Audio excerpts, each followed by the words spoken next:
Hello everyone, good evening. আজকে হচ্ছে মঙ্গলবার আর কালকে হচ্ছে আমাদের বাড়িতে লোকনাথ বাবার পুজো।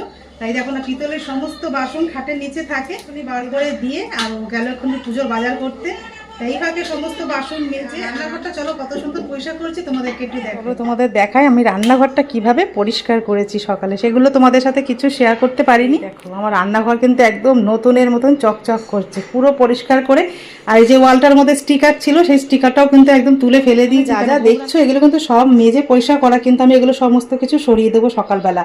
আর এই যে আমার ঠাকুরের যে গ্যাস ওভেনটা, সেটা কিন্তু আমি বার করে নিয়ে একদম এখানেই সেট করে নিয়েছিল আগে, সেটা কিন্তু একদম জায়গা মতো রেখে দিয়েছি। ওটার এখন ব্যবহার করবো না, এটাই ব্যবহার করবো আজকে থেকে না, মানে কালকে থেকে ঠাকুরের ভোগের পর থেকে আমি কিন্তু এটা রান্নার কাজেই ব্যবহার করবো। আর এখানেই কিন্তু ঠাকুরের ভোগটা আমি রান্নাঘরেই বানিয়ে নেবো। মানে সব যা দেখছো সব কিছু ধুয়ে একদম পরিষ্কার করা, কি থেকে একদম নিচ পর্যন্ত কিন্তু সমস্ত কিছু ধুয়ে পরিষ্কার করে দিয়েছি। চিপনিটাও দেখো একদম নতুনের মতন পরিষ্কার করে ফেলেছি। রান্নাঘরে মানে ঠাকুরের ভোগ রান্না করতে গেলে কিন্তু একটু খাটনি তো করতেই হবে। কেমন লাগছে অবশ্যই জানিও পরিষ্কার করার পরে। পরিষ্কার হয়েছে? দেখি না, এটা দেখো। হ্যাঁ হ্যাঁ, এরকম দাওয়াতেই তো আমার অসুবিধা। পুজোর সমস্ত বাসন কিন্তু বেরিয়ে পড়েছে, এগুলো মা আমি সবাই মিলে মেজে পরিষ্কার করে নেবো।